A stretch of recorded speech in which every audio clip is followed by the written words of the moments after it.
Hoy nos reunimos para explorar y profundizar directamente en las garantías constitucionales que protegen nuestros derechos y libertades fundamentales. Como ponentes del día de hoy tenemos con una maestría en ciencias, nos acompaña la doctora Tatiana Saltos. Ella tiene un máster en Derecho, mención en Derecho Constitucional por la PUC en Chile. Asimismo es docente titular de la Universidad Indoamérica. Por otro lado, también tenemos al doctor Juan Carlos Perea, que también tiene una maestría en ciencias, es especialista en Derecho Constitucional, máster en Argumentación Jurídica por la Universidad de Palermo. En este evento abordaremos temas cruciales sobre una mirada desde el derecho constitucional, garantías jurisdiccionales. Nuestro objetivo es fortalecer la comprensión y aplicación de estas garantías en nuestra sociedad. Es por eso que gracias a la colaboración de Vortex Express, plataforma académica gratuita, y por la Juventud Universitaria de Sociología de la Universidad de Guayaquil, dirigida por el tecnólogo de Comunicación y Relaciones Públicas, Taylor Mendoza, quien también es candidato a la licenciatura de Sociología por la ULEAM, candidato a la Tecnología Superior en Asistencia Jurídica por la ITECSUR, especialista en desigualdad y desarrollo comunitario. Gracias al aval y el patrocinio del Colegio de Abogados de Manabí, Universidad Indoamericana, INCAEC y Asociación de la Escuela de Derecho de la Universidad de Guayaquil, ofrecemos certificaciones gratuitas a todos los asistentes. Es por esto que aprovechemos este espacio para reflexionar y debatir, sobre todo aprender juntos, ya que con ello podemos construir una cultura de respeto y defensa sobre los derechos humanos. Y quien está de moderador, Hugo Sebastián Farfán Moreira, estudiante de la carrera de Derecho de la Universidad Laica Eloy Alfaro de Manabí. Comenzamos con la distinguida doctora Tatiana Saltos, quien nos va a introducir directamente en el tema de las garantías jurisdiccionales. Adelante, doctora. Muchas gracias, Hugo. Espero no tener tantos problemas de conexión porque justo se fue la luz en este momento, entonces estoy conectada con el celular. Pero bueno, entonces denme un segundo para poder compartirles pantalla.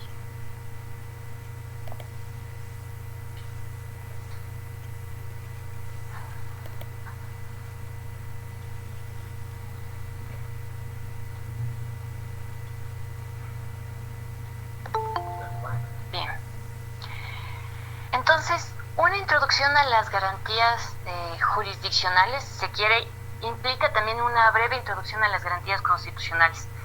En ese sentido, muy brevemente, cabe señalar la importancia que tiene en todo esto el principio de supremacía constitucional, ¿sí? No sirve de nada, ¿no es cierto?, pensar en que la Constitución está por encima del resto de normas del ordenamiento jurídico, si de pronto no tenemos esos mecanismos para hacer efectiva justamente esos principios y derechos de la Constitución. Entonces, cuando nosotros hablamos justamente de esa supremacía constitucional, pensamos en que esta se va a materializar a través de dos dimensiones, que va a ser una dimensión material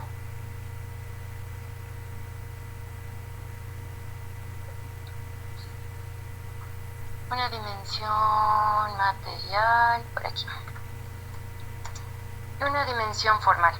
Entonces, cuando vemos la dimensión formal, efectivamente se refiere a esa jerarquía normativa, ¿no es cierto? Es decir, que efectivamente la Constitución está por encima de otros cuerpos normativos.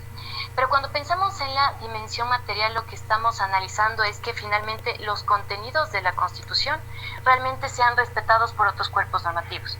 Entonces, si pensamos en el ejemplo de qué tal si incorporamos la pena de muerte en el COIP, decimos, materialmente no podemos hacerlo porque nos encontramos impedidos por la Constitución. Y no es solamente porque la Constitución esté por encima de este cuerpo normativo, sino porque materialmente iría en contra de derechos fundamentales como será el derecho a la vida.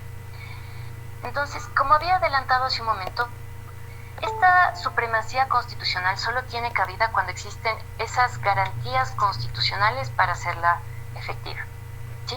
Y estas garantías constitucionales se van a dividir doctrinariamente en dos grandes grupos, como serán las garantías primarias y las garantías secundarias.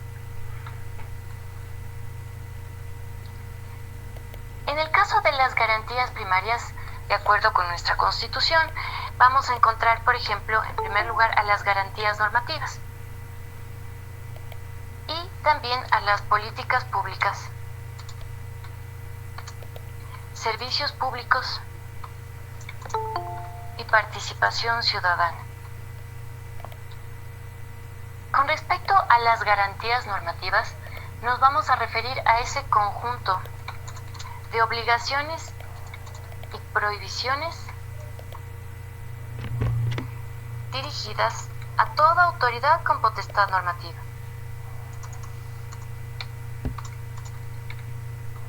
Es decir, si yo, por ejemplo,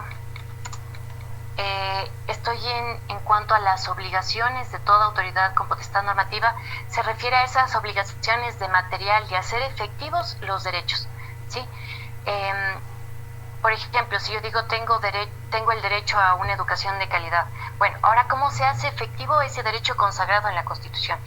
Y ahí vamos a tener la Ley Orgánica de Educación Superior, las normativas justamente emitidas por los demás organismos del sistema de educación superior que van a decir, a ver, debes cumplir con un número mínimo de docentes, con esta infraestructura, con estos requisitos normativos, orgánicos, etcétera, etcétera. Entonces, conjunto de obligaciones, porque esas autoridades que pueden emitir normas deben materializar, efectivizar los derechos.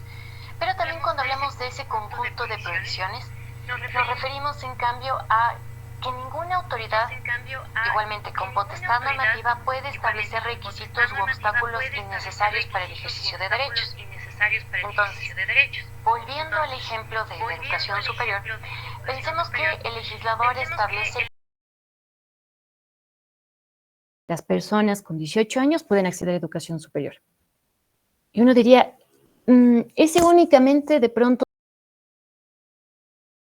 de distintas edades, sean menores o mayores, de pronto puedan ingresar a educación superior. Y no resulta razonable ese requisito, entonces más bien se iría contra esta prohibición, ¿sí?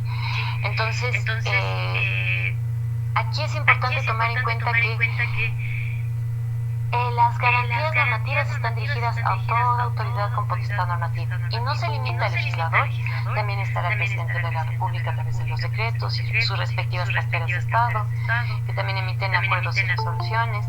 Tenemos a nivel local igual los GATS a través de ordenanzas municipales, ordenanzas provinciales, acuerdos y resoluciones.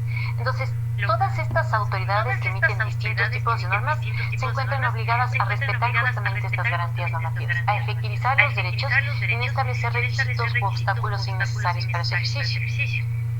Ahora, cuando hablamos de las políticas públicas, servicios públicos y participación ciudadana, también denominadas en la doctrina como garantías, si se quiere, administrativas, se refieren a ese conjunto de condiciones materiales que nos permiten realmente ejercer nuestros derechos, ¿sí?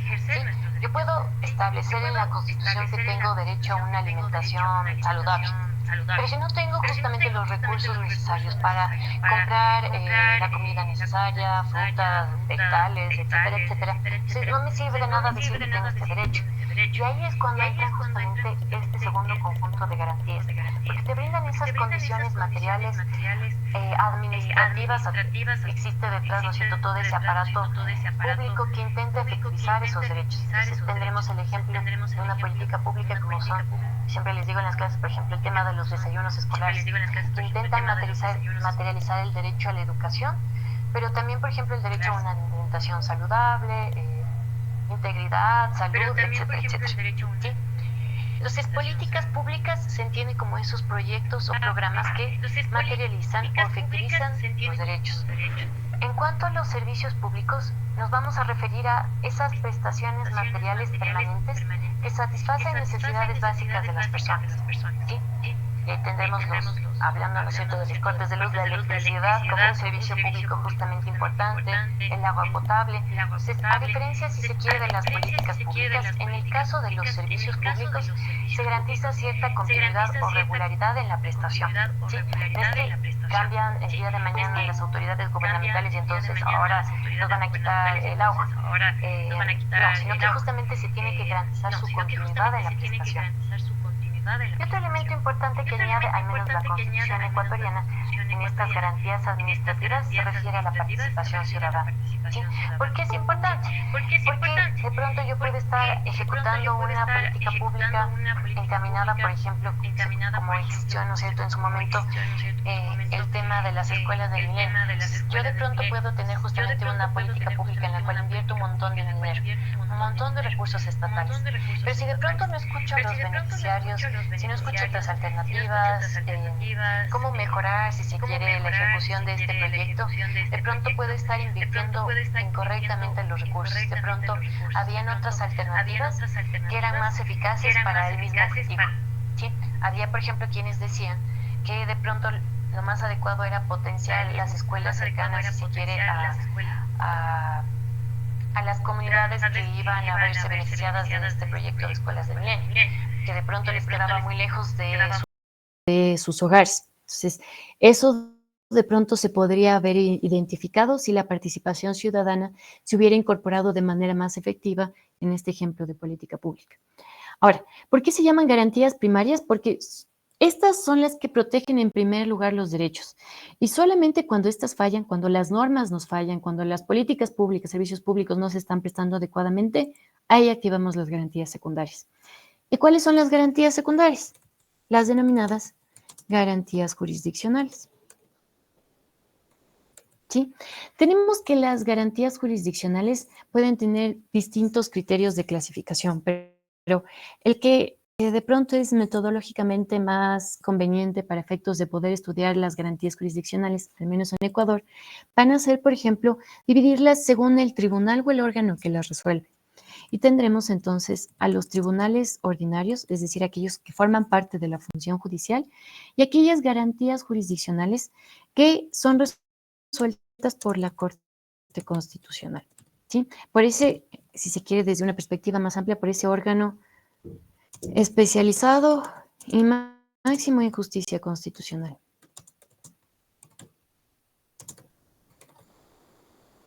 ¿Cuál sería entonces la definición antes de identificar, si se quiere, algunas de estas garantías como tal? ¿Cuál es la definición entonces de una garantía jurisdiccional? La garantía jurisdiccional puede ser definida como esa sanción judicial ante la vulneración de derechos.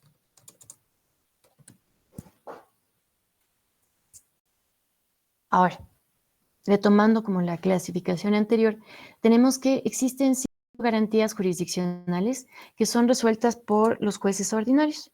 ¿Sí? Ahí tendremos, y ustedes seguramente verán en los próximos exposiciones o talleres, justamente tenemos la acción de protección, medidas cautelares, acción de acceso a la información pública, habeas data, habeas corpus, ¿sí? Igualmente ustedes recordarán que hace un par de meses se llevó a cabo esta consulta popular, este referéndum particularmente, en el cual se planteaba que se crearan unidades judiciales especializadas en materia constitucional.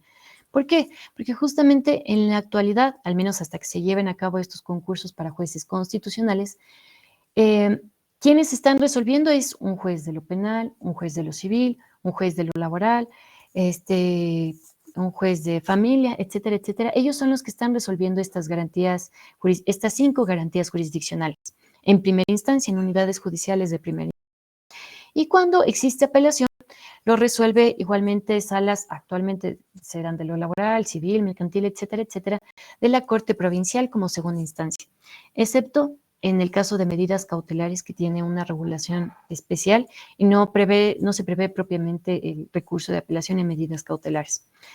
Pero bueno, este es como en términos generales el contexto, si se quiere, de las garantías jurisdiccionales que son resueltas por jueces ordinarios, sin perjuicio de las reglas especiales que existen en cada una y que seguramente lo verán más adelante. Y Por otra parte, ¿cuáles son las garantías resueltas por la Corte Constitucional? Aquí tendremos 4 garantías jurisdiccionales. Y van a ser la acción extraordinaria de protección, la acción extraordinaria de protección contra decisiones de justicia indígena, la acción por incumplimiento y la acción de incumplimiento, ¿sí? Esto es importante porque de pronto a veces se confunden como las acciones en virtud de los nombres que son bastante similares, pero en realidad tienen causales y trámites o procedimientos distintos. Entonces, es de suma importancia identificar y entender en qué consiste cada una para no confundir tampoco los términos ni los procesos ante la Corte Constitucional. Bien, entonces, esta es una breve introducción, una primera parte de introducción de las garantías jurisdiccionales, pero siempre es necesario situarlas en este contexto más amplio de garantías secundarias y su vinculación también con garantías primarias y cómo estas garantías constitucionales en general son aquellos mecanismos que materializan la supremacía constitucional a través de esos mecanismos, si se quiere, que tutelan derechos de distintas vías, sea a través de normas, políticas públicas o finalmente en el ámbito judicial. Bien, regresando a la presentación. Entonces, ¿cuáles son esas normas comunes a todas las garantías jurisdiccionales? Bien, aquí tenemos algunos elementos que nos permiten ir identificando esas reglas transversales a toda garantía. Un primer conjunto de elementos va a ser el tema de cuáles son los derechos que se pueden proteger a través de una garantía jurisdiccional. Y aquí tendremos que, al menos en el caso ecuatoriano, existe una amplitud en cuanto a las fuentes que nos permiten identificar esos derechos que son susceptibles de protección. Y en un primer lugar, entonces, tendremos, por ejemplo, esos derechos constitucionales como una primera fuente. También tendremos los derechos humanos y como una tercera fuente, aquellos derechos derivados de la dignidad humana. Perdón que escriba mal, pero apenas si veo bien las letras aquí con la velita. Así que les voy a poner un poquito más acá para que puedan ver. Entonces, estas son las 3 fuentes que nos permiten identificar cuáles son los derechos que podemos alegar en una demanda, en un proceso constitucional como tal. Recuerden que cuando hablamos de derechos constitucionales nos referimos a aquellos derechos que se encuentran formalmente reconocidos en una norma suprema, ¿sí? Que tienen esa dimensión positiva en una constitución. Mientras que los derechos humanos se refieren a aquellos derechos que son universales, ¿sí? Y que usualmente se reconocen en tratados internacionales de derechos humanos, como será la Convención Americana sobre Derechos Humanos, la Convención sobre los Derechos del Niño, etcétera, etcétera. Y por último, una siguiente fuente que se ha reconocido para identificar derechos susceptibles de protección se refiere a lo que en doctrina se denomina como esa cláusula abierta de derechos, ¿sí? Que básicamente, y de hecho lo tenemos en nuestra Constitución, déjenme ver si les puedo abrir muy rápidamente la Constitución. No hagan esto, ustedes utilicen esas bases de datos que nos brindan la normativa actualizada, pero solo para efectos de ver este artículo rápidamente y un ejemplo de una cláusula abierta. Tenemos que esa cláusula abierta es una disposición constitucional que te permite, por ejemplo, señalar que vas a proteger aquellos derechos no solo que estén en la Constitución y en tratados internacionales de derechos humanos, sino también aquellos otros derechos que se derivan de la dignidad humana. Por ejemplo, en el artículo 11 de la Constitución, en el numeral 7, expresamente se reconoce esta posibilidad y te establece que el reconocimiento de los derechos y garantías establecidos en la Constitución y en los instrumentos internacionales de derechos humanos no excluye los demás derechos derivados de la dignidad de las personas, comunidades, pueblos y nacionalidades que sean necesarios para su pleno desenvolvimiento. Un ejemplo práctico.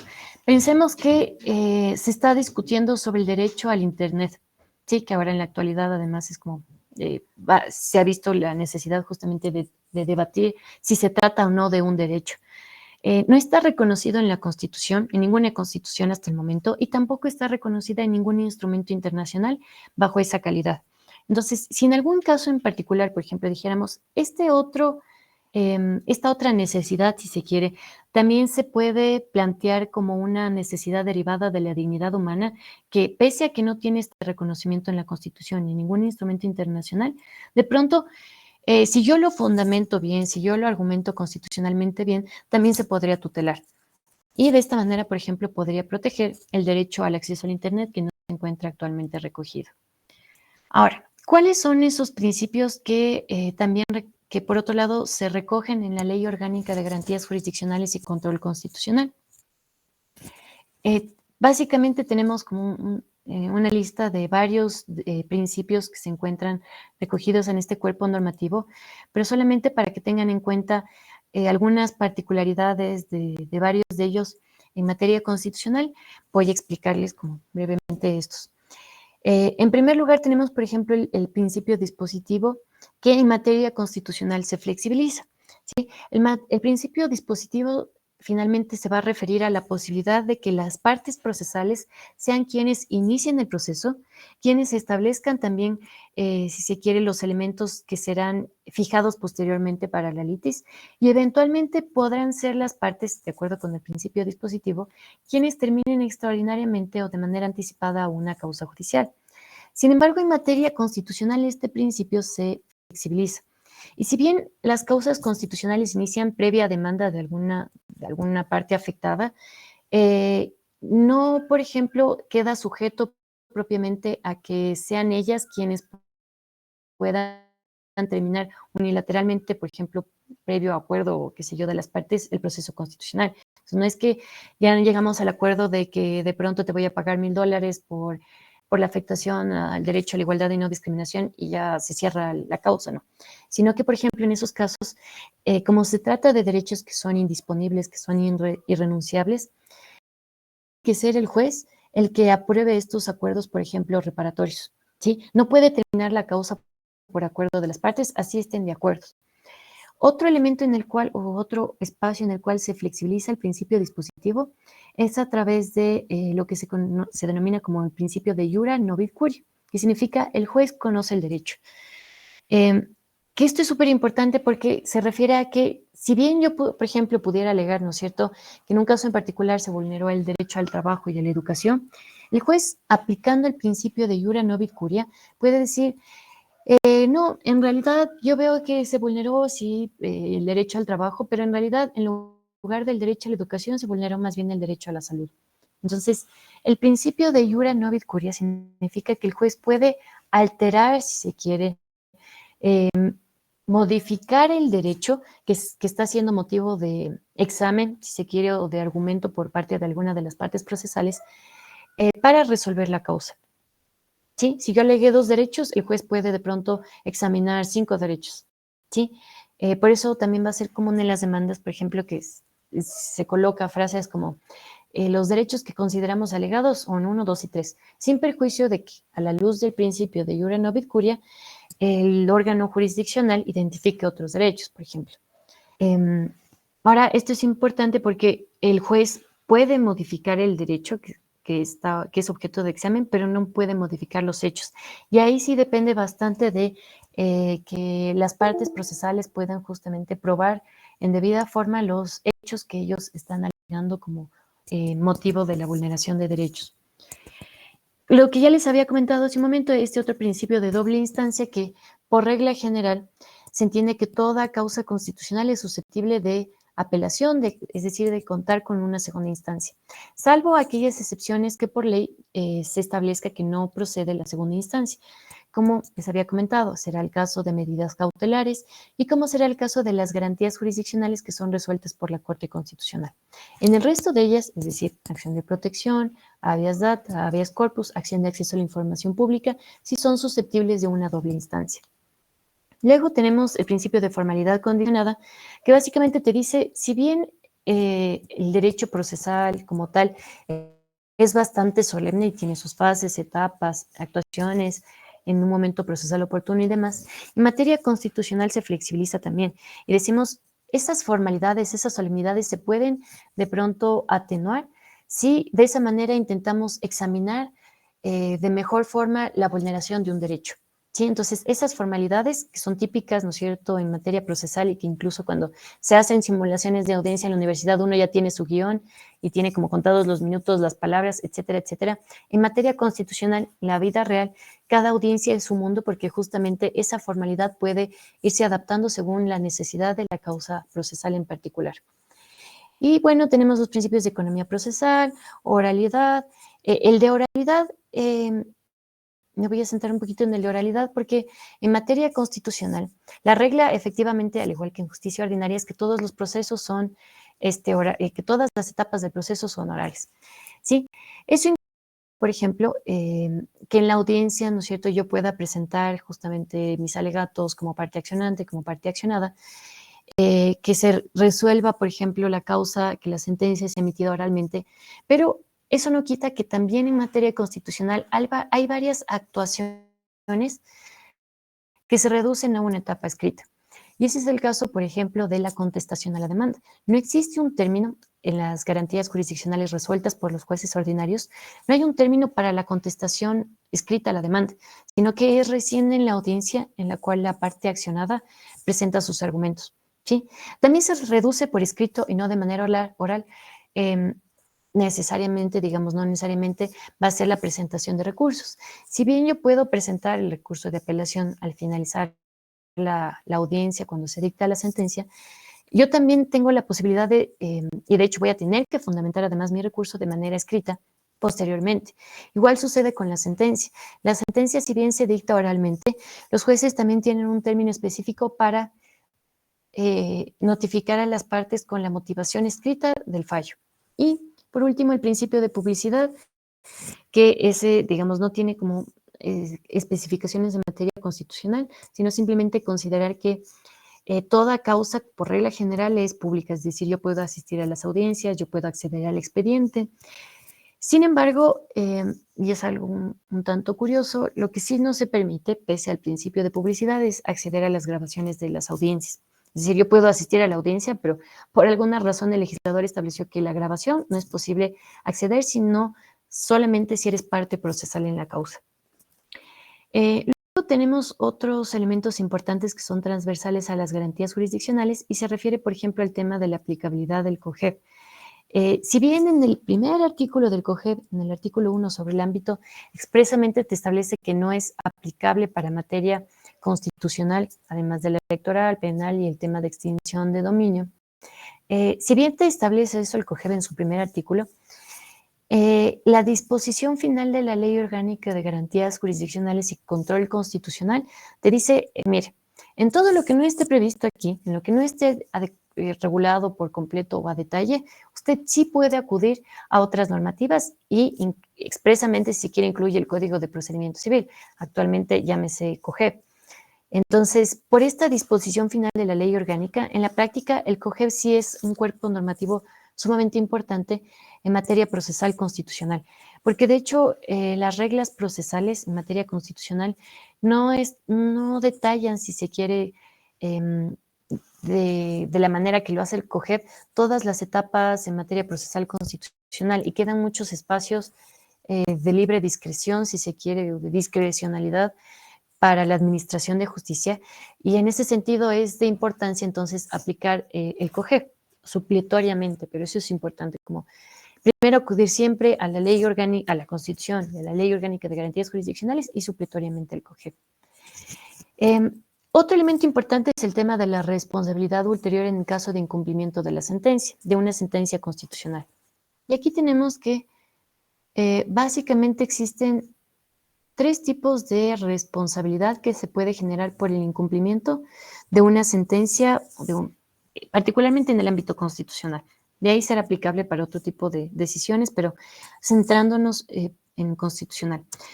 Una primera responsabilidad que se genera cuando no cumplimos una resolución constitucional es la responsabilidad administrativa, por ejemplo. ¿Sí? La responsabilidad administrativa se refiere o está dirigida justamente a aquellos casos en los cuales servidores públicos no cumplen o acatan resoluciones constitucionales. Entonces, por ejemplo, si yo seguí un proceso constitucional en el cual se me otorgó una beca alguna escuela, por ejemplo, el Ministerio de Educación tenía que gestionarme una beca. Y finalmente el ministerio dijo, no hay recursos, no hay cupos, y en este momento ya iniciaron clases, no tengo dónde ubicarle, etcétera, etcétera. Si es que sucede eso, por ejemplo, el juez de esa causa constitucional, cuando está en la etapa de ejecución, ¿no es cierto?, de la sentencia, está pidiendo, si se quiere, informes continuos para saber, para verificar que se haya dado cumplimiento a la sentencia, a pesar de que usualmente piden apoyo, si se quiere, a la Defensoría del Pueblo para dar seguimiento a las causas y que se cumpla la reparación integral. Pero en ese caso, por ejemplo, se puede seguir un proceso disciplinario, un proceso sumario administrativo en contra de aquel servidor o servidores públicos que no gestionaron la beca, por ejemplo. Entonces, ahí se aplicarán las sanciones previstas en la Ley Orgánica del Servicio Público, como será una multa, como será una amonestación escrita, oral, o incluso también la destitución del servidor. También tenemos responsabilidad civil. Sí, civil o culposa, que en general se refiere a un ámbito económico.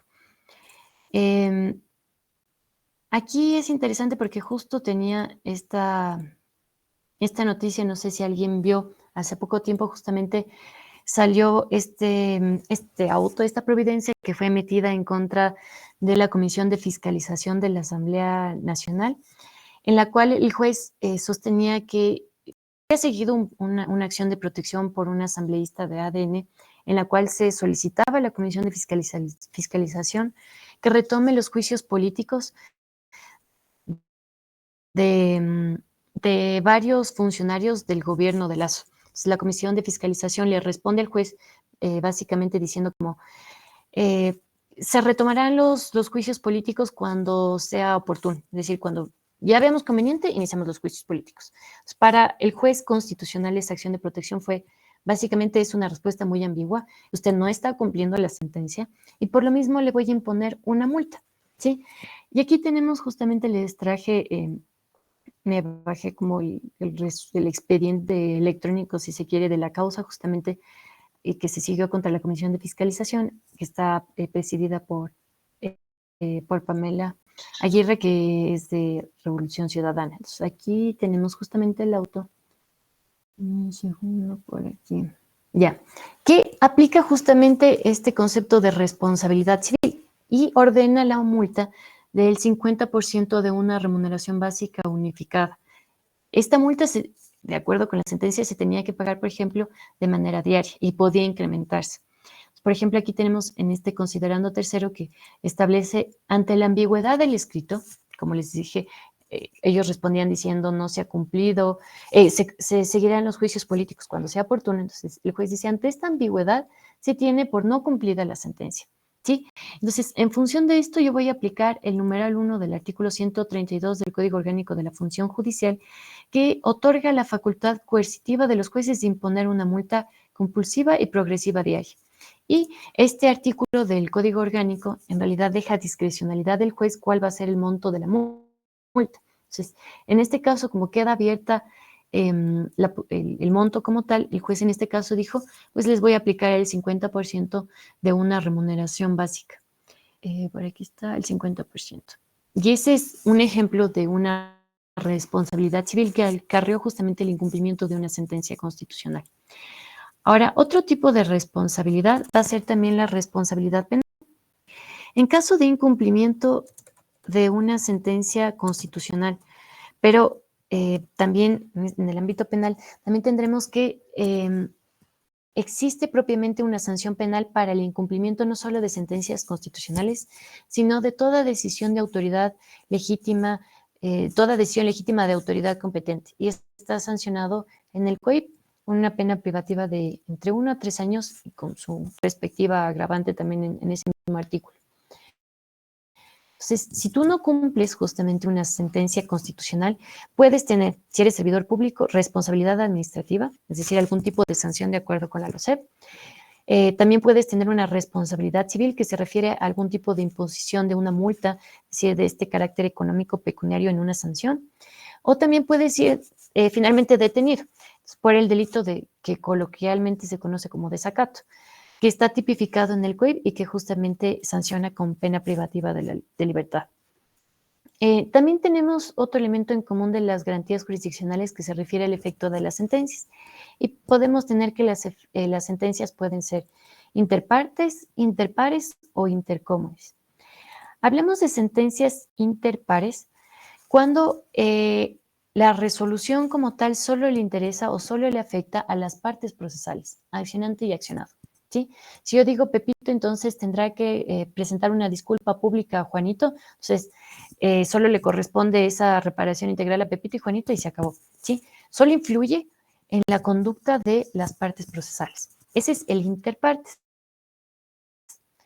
El interpares se refiere a que de pronto una sentencia pueda tener efectos para casos análogos en el futuro. Esto es más común, sobre todo en sentencias de la Corte Constitucional en las que se establecen parámetros jurisprudenciales para determinado tipo de casos. Por ejemplo, si yo en el Ecuador, no sé, bueno, capaz sigue hasta ahora, pero si yo, por ejemplo, identifico que existieron muchas acciones constitucionales para reclamar el acceso a medicamentos de calidad, ciertas prestaciones médicas en el sistema de salud pública, por ejemplo, la Corte lo que hizo fue acumular esas causas y emitir una sentencia que estableciera los parámetros que deben seguir los jueces en causas análogas futuras en cuanto a cómo garantizar realmente el derecho a medicamentos de calidad, derecho a la salud, se tienen que garantizar la accesibilidad, disponibilidad, accesibilidad, etcétera, etcétera. ¿Sí? Entonces, interpares, cuando los efectos de las sentencias se aplican para casos análogos o similares o pares a futuro.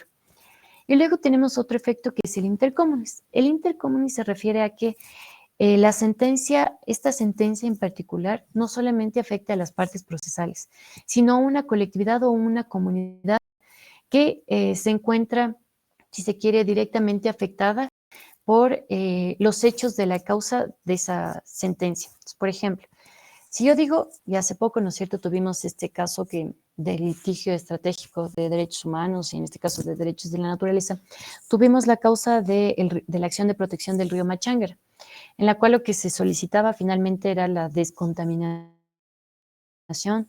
de este río. Pero uno dice, más allá de que Pepito o Juanito presentaran la demanda constitucional, en realidad es la resolución de esta causa va a tener efectos para toda la comunidad que se beneficia del agua del río Machangra. ¿Sí? Entonces, esta sentencia tiene efecto intercomunis, que afecta a esta comunidad que se encuentra en la misma situación fáctica que la parte procesal afectada, llámese accionante. Y aquí ya creo que se me está acabando el tiempo, ¿no es cierto? Yo sigo nomás, ustedes me dicen si ya nos quedan unos... Doctora, continúe. Sí, El tiempo es suyo. Tranquila, continúe, sí. perfecto. Entonces, vamos a revisar ahora las normas comunes específicas para garantías jurisdiccionales de conocimiento de los jueces ordinarios. Esas 5 que dijimos: acción de protección, habeas data, habeas corpus, medidas cautelares, acción de acceso a la información pública. Entonces, tenemos algunos ámbitos que son comunes, como va a ser la competencia, procedimiento, tema de legitimación activa, recursos y formas de terminación de estas causas judiciales. En cuanto a la competencia, tenemos que la Constitución, la ley orgánica y también la jurisprudencia han establecido, por ejemplo, que la competencia en razón del territorio se va a determinar por 3 motivos o 3 circunstancias en particular. Una circunstancia que puede dar o establecer la competencia en razón de la materia va a ser por el lugar donde se origina la vulneración de derechos. ¿Sí? Es decir, yo puedo presentar mi acción de protección en el lugar donde se originó la afectación al río Machangra. Sí, pensemos en determinada localidad de Quito. Entonces, ahí puedo presentar, en esa jurisdicción, yo puedo presentar mi demanda. Ahora, ese es un primer escenario que permite fijar la competencia en razón del territorio. Un siguiente escenario se refiere a que yo puedo presentar mi demanda constitucional también en el lugar en el cual tiene efectos la vulneración de derechos. ¿Sí? Por ejemplo, pensemos que se trata de una compañía que tiene su matriz, sus oficinas en Cuenca, pero yo soy trabajador, no sé, soy un agente comercial y yo trabajo aquí en Quito. Entonces, yo tengo 2 opciones. Una, presentar la demanda en Cuenca, ¿cierto? Porque de pronto pensemos que la afectación de derechos provino de mis jefes que trabajan en Cuenca. Entonces, ellos están allá. Entonces, yo puedo presentar de pronto mi demanda en Cuenca o también puedo hacerlo en Quito, porque la afectación de derechos le está ocasionando a esta persona, a este trabajador que está aquí en Quito. Entonces, yo puedo acudir a cualquiera de las dos jurisdicciones, por eso son concurrentes.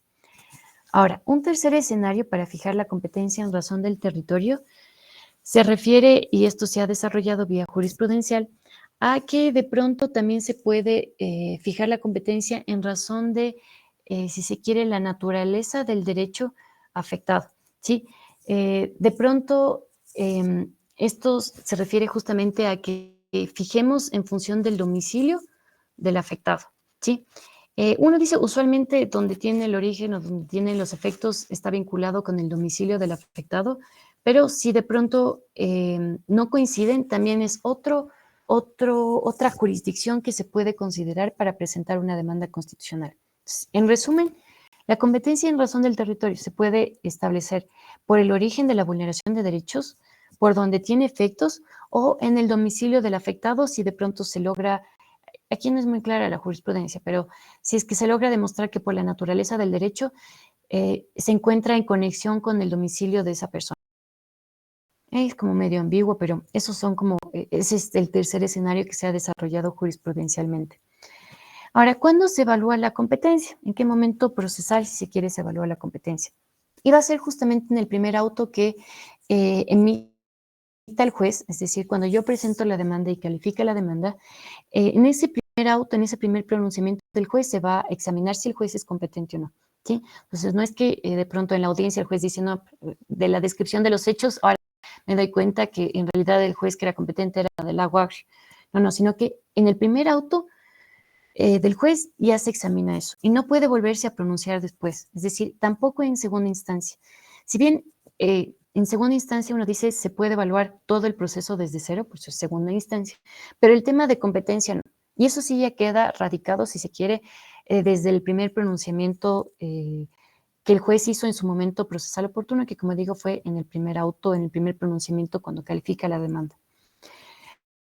Ahora, efectivamente tenemos, ¿no es cierto?, como procedimiento, tenemos el artículo específico de la Ley Orgánica de Garantías Jurisdiccionales y Control Constitucional, que es bastante básica, si se quiere, en cuanto a los requisitos que debe tener una demanda. Entonces, es usual que más bien, igual, de manera supletoria, acudamos al artículo pertinente del COGEP, 152, si no me equivoco, que establece justamente los requisitos del contenido de la demanda, porque ese artículo del COGEP es mucho más detallado. Entonces, es usual combinar el artículo de la ley orgánica con el del COGEP en cuanto al contenido que debe tener esa demanda. En cuanto a la calificación de la demanda, como les había adelantado hace un momento, se presenta de manera oral en la audiencia, así que no hay un término específico para propiamente contestar a los argumentos o presentar las pruebas y demás, sino que eso se practicará propiamente, se presentará en la audiencia. La audiencia como tal tiene, ¿no es cierto?, está también de alguna manera regulado en términos generales en la Ley Orgánica de Garantías Jurisdiccionales. Lo que te va a establecer es, por ejemplo, será discutible si es necesario que esté en la ley y eso, pero en todo caso lo hace la ley orgánica y es el tiempo máximo que en principio se debería otorgar a las partes procesales para sus intervenciones, ¿sí? No te dice cómo se debe, cuáles son las etapas, si se quiere, fases de la audiencia, como quién interviene y luego qué se hace y luego se practica prueba, etcétera, etcétera. Es usual que más bien los jueces tengan, si se quiere, audiencias o desarrollen la audiencia en función de cada causa, por ejemplo. Hay jueces... Hola, doctora. ¿Sí? 7 minutos más, por favor. Ya, perfecto. Entonces, hay jueces que te dicen, primero entonces va a intervenir la parte accionante y tiene hasta 20 minutos. Pero solamente son sus alegatos, sus argumentos y el anuncio de la prueba.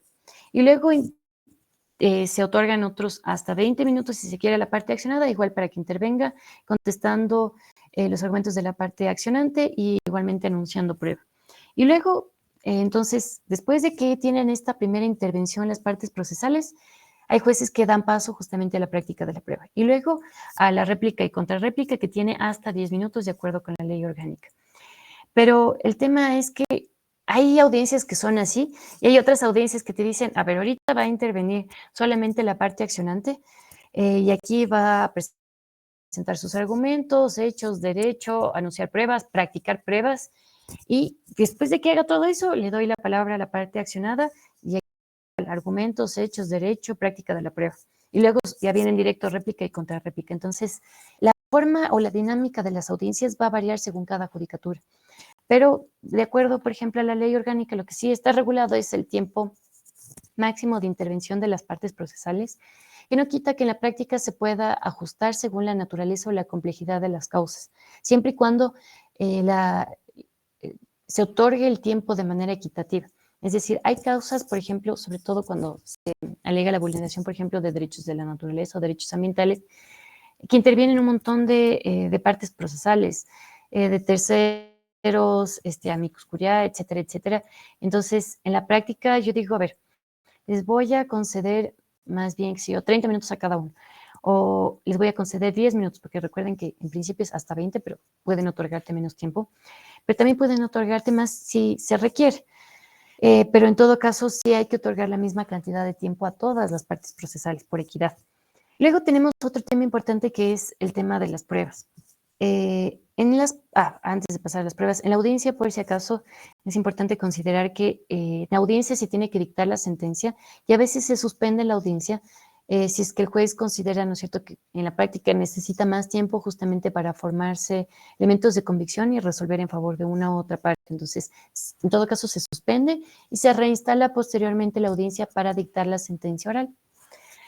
Ahora sí, en el tema de las pruebas, si bien son las partes procesales las que deben preocuparse de practicar las pruebas que sean necesarias para demostrar los hechos que alegan, se ha dado también aquí también un rol importante al juez constitucional porque la ley orgánica permite que los jueces puedan ordenar pruebas nuevas, si se quiere, o también pueda ordenar la constitución de comisiones para recolectar pruebas.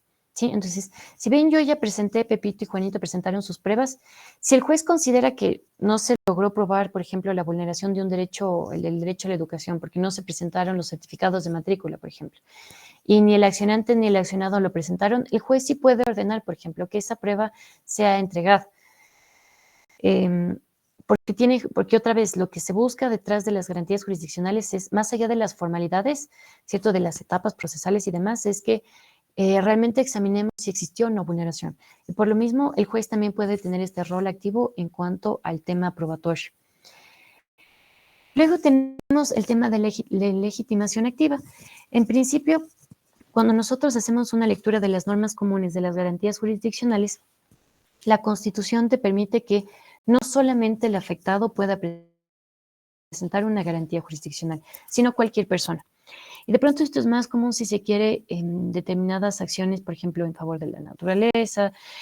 Un ejemplo práctico más visual, pensemos en un habeas corpus, ¿no es cierto? Si de pronto a un amigo mío lo detienen, yo puedo presentar el habeas corpus por él, aunque yo no sea el afectado, justamente mi derecho a la libertad. Entonces, nuestra legitimación activa actualmente en la Constitución es bastante amplia. Y no solamente el afectado, sino que cualquier persona puede presentar una garantía constitucional. En cuanto a los recursos, tenemos que existe el recurso de ampliación, el recurso de aclaración y el recurso de apelación. Estos tres recursos como tal tienen un mismo término de interposición, si se quiere, que va a ser 3 días. Algo que es importante particularmente para efectos del recurso de apelación, en los casos en los que sí se puede, dijimos en las medidas cautelares no existe el recurso de apelación, es que cuando nosotros presentamos este recurso, este medio de impugnación, los efectos de la sentencia no se suspenden, ¿sí? Entonces, yo a pesar de que diga, bueno, voy a demorar o retardar más el proceso en la Corte Provincial y presentemos nomás este recurso de apelación, no. A pesar de que yo lo presente, no se suspenden justamente los efectos de la sentencia y tienen que ejecutarse. Sí, tiene que ejecutarse la sentencia de primera instancia. Luego tenemos las formas de terminación.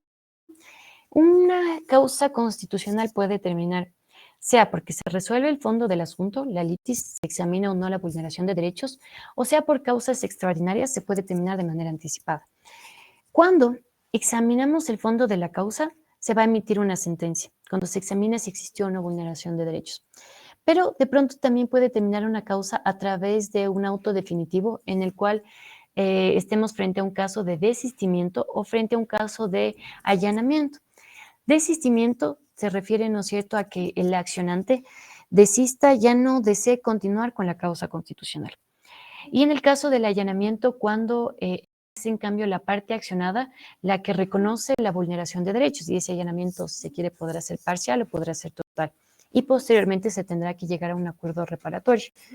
Pero como les había adelantado hace un momento, en el caso de estas formas extraordinarias que se materializan a través de estos autos definitivos, el juez tiene que verificar que los acuerdos, por ejemplo, reparatorios, sean justos.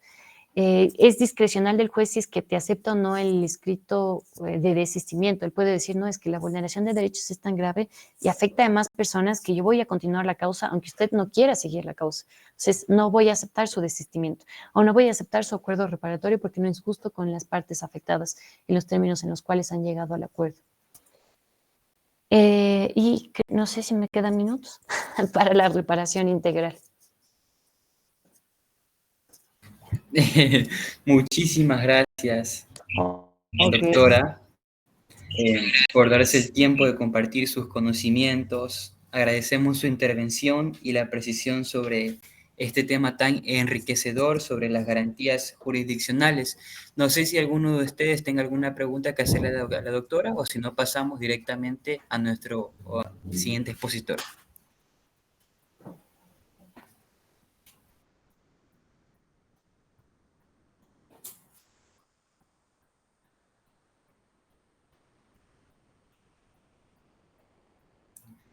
Perfecto, una vez más agradecemos, doctora, gracias por participar, por enriquecernos con sus conocimientos.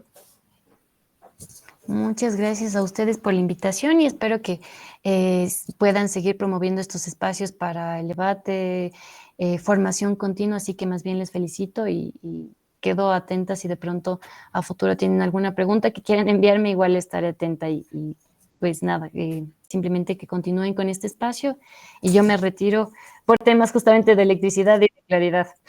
Así que ya nos veremos más adelante. Por supuesto, le agradecemos.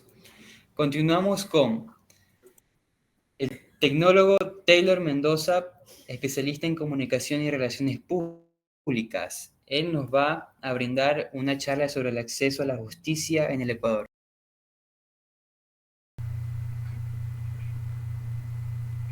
Sí, se me puede escuchar, ¿verdad? Sí, se me puede escuchar, ¿verdad? Sí, fuerte y claro, fuerte y claro.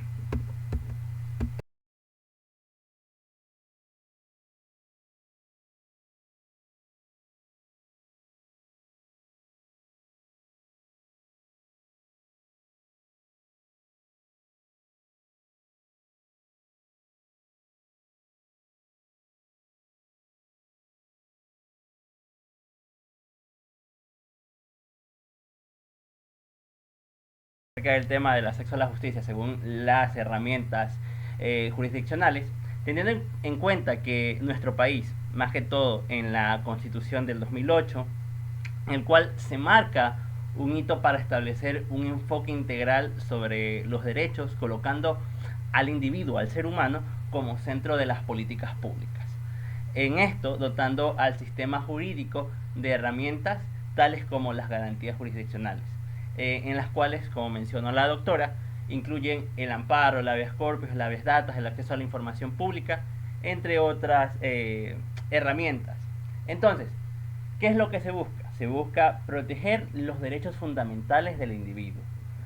Pero, sin embargo, la implementación de estas garantías, más que todo en la práctica,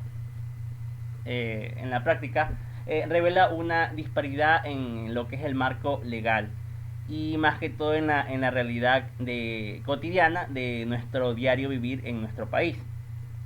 Con esto, aunque en el marco normativo y más que todo progresista, enfocado con los derechos humanos, en la realidad de nuestro acceso a la justicia, podemos enfrentar diferentes limitaciones, en las cuales se encuentra la sobrecarga del sistema judicial, más que todo también la falta de recursos y sobre todo las barreras sociales, económicas y culturales que afectan particularmente a las clases populares. Entonces, estas limitaciones pueden verse como un reflejo de la estructura de poder que beneficia entre tanto a las clases altas y las clases bajas de nuestro país. Entonces, primero comenzamos desde la lucha de clases. Entonces, planteando esto, el acceso a la desigualdad en la justicia ecuatoriana, en nuestro país como tal, puede ser entendido como una lucha que se tiene. ¿Por qué? Porque según Bourdieu, las instituciones del Estado, que estas incluyen el sistema judicial, reproducen desigualdades sociales. Y esto porque tienden a servir a intereses a las clases dominantes. Gracias a este sentido, aunque estas herramientas están diseñadas para ser mecanismos de protección universal, en la práctica el acceso a la justicia, estas herramientas suelen estar en posiciones de poder y capital social. Entonces, ciertas clases dominantes no solo tienen el mayor acceso a la justicia, sino que debido a la capacidad para pagar a abogados, a litigantes como tal, sino también a la comprensión más profunda de este sistema. Y en muchos casos en la posibilidad de influir en el proceso judicial.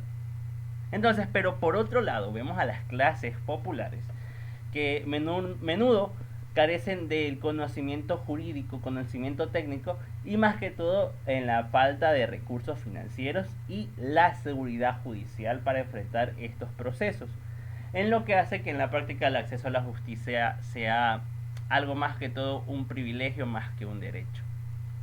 Entonces, bajo este contexto, estas herramientas, al no ser accesible para todos y a pesar de estar legalmente disponibles, el proceso de interponer una acción puede ser intimidante y costoso para las personas del extracto más bajo de la sociedad, especialmente en las áreas rurales, en las parroquias rurales de nuestro país o en los sectores más marginales del mismo. Ahora, el papel de los movimientos sociales, que es fundamental para poder definir este acceso de justicia. Entonces, en la historia de nuestro país muestra que las clases populares y los movimientos sociales siempre han jugado un papel fundamental en la democratización del acceso a la justicia. Véase en distintos movimientos sociales para las luchas de derechos, tales como la despenalización de las personas con sexualidad diversa. Y entonces, esto a base de presión social y movilización. Esto se ha conseguido por las presiones sociales de estas luchas. Entonces, gracias a estos importantes avances y el reconocimiento de los derechos, como antes mencionado, tanto puede ser para las comunidades indígenas, afroecuatorianas, campesinas o las personas con sexualidad diversa, el papel de estos puede ser subestimado en sí. Pero bajo el impulso de la búsqueda de justicia social y la equidad, al Estado se lo ha obligado a implementar reformas judiciales y ampliar los derechos. No obstante, dichos avances en nuestro sistema judicial, siendo una gran medida en el campo de batalla, o sea, en las calles, en el que las clases populares luchan por el acceso más equitativo y a estas herramientas. Por ejemplo, en las comunidades indígenas se han utilizado dichas herramientas para poder demandar al respecto de los territorios o derechos de ciertos colectivos. Y a pesar de tener las victorias legales, estas comunidades siguen enfrentando obstáculos en las decisiones judiciales que naturalmente se implementan. Esto puede ser las acciones de protecciones y demás que se pueden haber dado cuenta en lo que es el tema del Yasuní. Hace tiempo se implementó una acción de protección para poder ir a consulta popular, se denegó y justamente tuvimos una consulta popular hace poco para el tema de Yasuní, en el cual salió favorable, en el cual se está retrasando y podemos ver notablemente cómo se está afectando a la parte de estas victorias tanto eleccionarias como judiciales. Entonces, finalizando un poquito ya, para tener más que todo centrado por el tema del corte de luz. Entonces, se revela que bajo una profunda contradicción entre el marco legal y su implementación de dichas herramientas, ya que existen mecanismos de la protección de estos derechos, el acceso a la justicia y el acceso real en sí a estas herramientas puede ser marcado por las luchas de las clases y la dinámica del poder. Entonces, especialmente en lo que son las áreas rurales o marginales, en el cual enfrentan estas barreras significativas para poder acceder a un poder judicial o a un acceso a esta justicia en el sistema judicial, las clases dominantes siguen beneficiándose de este sistema, que aunque equitativo, en la práctica puede reforzar las desigualdades sociales. Es por eso que en nuestro país no puede entenderse como una cuestión de legalidad, sino también como un reflejo de las luchas en sí y las estructuras de poder existentes. Entonces, podemos ver que, como había mencionado antes, los movimientos sociales siguen siendo actores principales y claves en la lucha para democratizar el acceso a esta justicia. Y aunque hay que recorrer diferentes caminos y diferentes partes de este sistema, las pocas victorias o las victorias que hemos obtenido como individuos de esta sociedad pueden demostrar que es posible desafiar a las estructuras de poder y así trabajar hacia un sistema judicial más equitativo y justo. Con ello, tomando en cuenta las desigualdades sociales, económicas y demás que pueden enfrentar cada individuo de la sociedad. Con esto, queridos asistentes, yo sé que fue lo más corto posible, pero queremos que vayan rápidamente con la parte del link de asistencia que lo acaba de mandar la compañera Natalia. Y así, entonces ya pueden registrar su asistencia. Con ello estoy abierto si tienen alguna pregunta. Y aumentar que el día de mañana también vamos a estar a esta hora a las 8:20, comenzar el siguiente día de las ponencias, en el cual va a estar dos profesionales, en el cual van a explayarse en el tema de las herramientas de las garantías jurisdiccionales.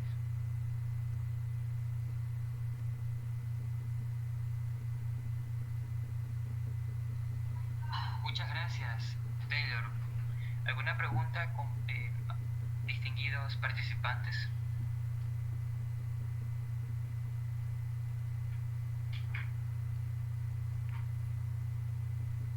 Bueno, reiteramos, ya se ha enviado el link de asistencia para que puedan evidentemente llenarlo. Agradecemos a cada uno de ustedes la participación y la cita que se han dado el día de hoy. Realmente por temas de corte de luz no se pudo explayar mucho más adentro en estos temas tan importantes como lo son el ámbito constitucional. Sin embargo, esperamos contar con la presencia de ustedes el día de mañana. Taylor, ¿algo más que mencionar, que decir? No, nada más que mencionar. Con ello les doy, estoy totalmente agradecido con cada uno de los asistentes por estar en este primer día de ponencias y extenderle la invitación al siguiente día. Y así mismo, como le explicaba el compañero Hugo, pues tienen que registrarse no solamente el día de hoy en la parte de la asistencia, sino también el día de mañana, en el cual se notificará mediante el grupo para que puedan asistir y asimismo para que puedan registrar su asistencia. Recuerden que deben tener las dos asistencias para poder tener la certificación y, y, el, y explicar un poquito más el tema, que vamos a tardar un poquito más que todo en la parte de los certificados, ya que debe ser evaluados por la IES correspondiente, que en este caso sería la Universidad Indoamérica. Buenas noches, una consulta. Disculpe, ¿cuál sería el link de asistencia? No me ha llegado todavía ni al correo, no sé si lo enviaron al grupo de WhatsApp. Se acaba de enviar por aquí, en la bandeja de mensajes. Listo, muchísimas gracias.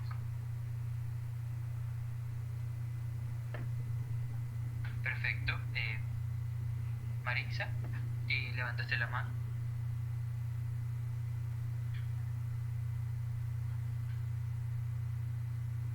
Perfecto, entonces no se olviden de llenar el link de asistencia. Damos concluido la